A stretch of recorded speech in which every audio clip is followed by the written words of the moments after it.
As you've gone through the course, chances are you've begun to pick up on the kinds of articles, the kinds of websites, the kinds of pages that attract higher paying ads. But I wanted to spend some time and give you a module that's sort of dedicated exactly to that. How can you maximize not only the amount you're paid per click, the CPC, but also maximize revenue from the site as a whole? And of course, one of those ways is to optimize the placement of the ads, the size of the ads, the colors of the ads, so that you get more clicks from the visitors who come to your site. And a second way to do that is, of course, to drive more traffic to your website. Now, there are hundreds and thousands of courses that teach search engine optimization, SEO, which is the methodologies for attracting visitors to your website and the methodologies for making your site appear higher in the rankings on a search page so that more people will click on you when they search for something and come to your website. That's the whole discipline of SEO.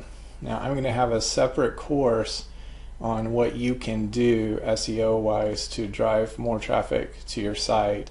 There's not time in a course like this one to talk about that, but keep in mind that you can have the perfectly designed site with the right kind of article content, the right ad placement, the right colors, and do all of that very, very, very well and not make much money because you don't have people coming to your site on a regular basis. So that is really key to being successful with AdSense, is to have a strategy that brings in visitors. But I did want to talk about a little bit more about the kinds of ads that you place. Now, earlier in the course, you learned that when an advertiser is selling something, they're willing to bid a certain amount that they'll pay for a click. So in our example earlier, we said that Ford Motor Company might be willing to pay $2 for a click on a car about their Ford Focus. That's a real simple example. There are obviously a big range, a continuum of different products in the marketplace, from very, very high priced products like homes or large industrial equipment, manufacturing kinds of equipment, commercial kinds of equipment, vehicles, all of these kind of things at the very, very high end, even things like yachts and luxury items. So there's high end products, and then there's, of course, very, very low-end products like chewing gum or candy or Coke or soda at the very low end. And obviously, the amount that a company is going to pay for a click on a luxury yacht ad is going to be much higher than what a company would pay for, a product like rubber bands or office supplies or something like that, because obviously, with the yacht ad, the company's rationale is we might be able to sell a multi-million-dollar yacht, so we're willing to pay a great deal for a click on an ad like that. Now, occasionally you see things that feel out of sync, where you get a really high-priced click on a lower-priced item, but usually that's just a mistake on the advertiser's part. So, generally speaking, that's how it works. Lawyers, attorneys, mortgages, those kinds of categories, or very, very specific health products, cancer medications, those kinds of things attract very higher priced clicks. But just like it is in economics, where there are a much smaller population of people who are truly interested in clicking on the higher priced items, and so the audience for those clicks is a lot smaller. So whereas you might have the rationale, well, I'm going to create a site about luxury yachts and I'll attract some really high priced clicks. I mean, part of the logic is sound, because when people click on those ads, you're going to get paid a lot, probably. But the problem is attracting people to a site like that is going to be difficult, and there aren't going to be that many people in the general population who are interested in that. So in the process of thinking about what content you want on your site. You have to keep those two things in mind. And of course, the sweet spot, the combination between higher priced products and most searched for products, is where there's the most value. Now, people have figured that out. It's not a new concept to people who've been in the business for a while, that they want to try to find the products that cost the most and are most popular and most searched for, and then create a site like that. So I'll just to give you examples so you can visualize what I'm talking about. Obviously, some of the phones, the Samsung Galaxy phones, the iPhones, the phone that itself is expensive, wildly popular, hundreds of millions in the world, and the plans, the phone company plans behind the phones, make them even more expensive and more valuable. So people pay a lot for a click, and they're highly searched. So it wouldn't surprise you to understand that because they pay quite a bit for clicks, and because a lot of people search for them, that there are a lot of websites who create content about those topics. So what you need to do is sort of understand the area that you're targeting with your content. And a lot of times you'll just be writing content about things you know about or things you enjoy doing, in which case you don't have to get too sophisticated with that thinking. But you might think about new twists on your content. For example, if you have a celebrity site and you write some articles about the kind of jewelry that celebrities use, then what you've done is you've potentially combined two things that aren't combined very often. And this is kind of an expert tip, so I hope your antennas went up when I started talking about this, but think about it. So you might take a very popular movie star or recording artist that gets a lot of search, and then combine it with products that are expensive.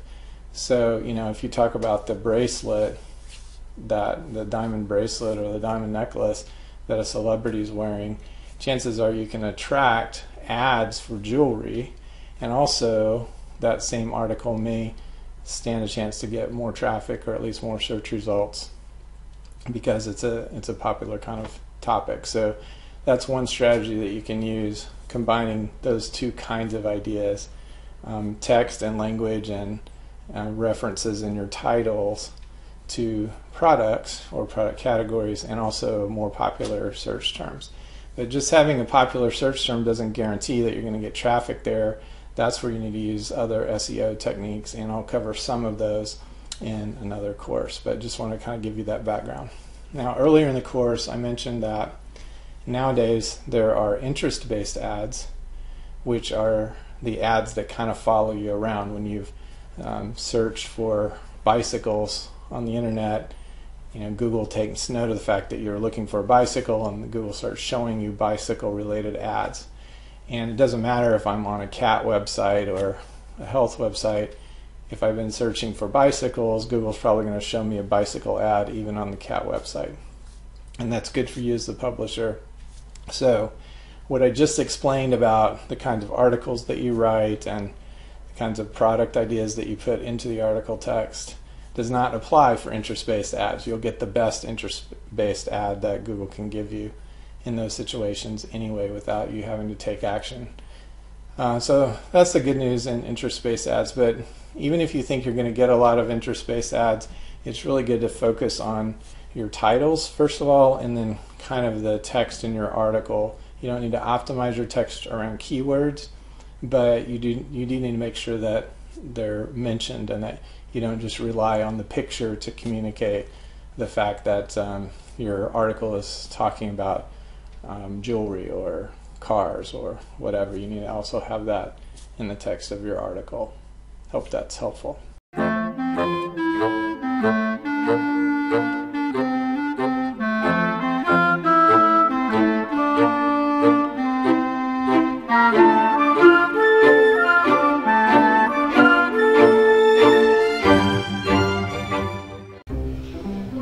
Aduh, nulis opo iki? Garap tema masakan.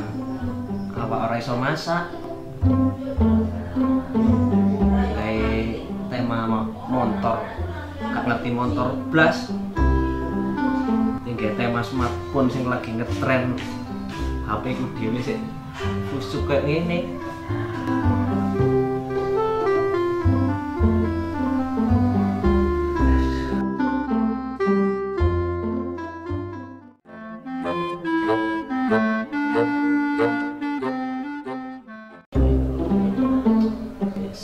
Tema wis nemu, kata-kata wis unik, tapi kok sih gak ono visitore ae, opo iki masalah ya?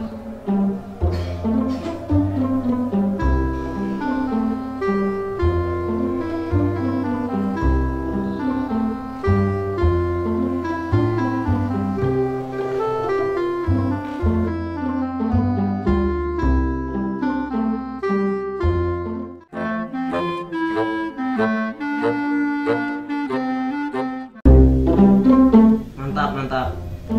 Blog wis ono visitore. Cek status sih. Cek.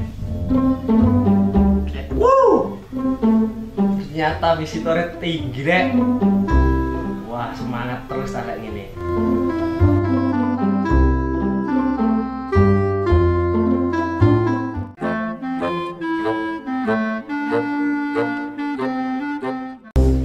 Aduh, blog wis akeh. Duit wis benulan sampai blenger njupuk nang kantor pos. Tapi kok ono sing kurang ya. Rasane mangan gak tau gak enak. Kopi gak tau telat. Ya opo sing kurang iki?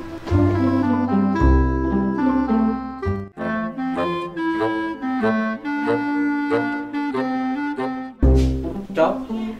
Minggu iki enake dolen nandi, Cok? Kancane wis dhuwit turah-turah, Cok.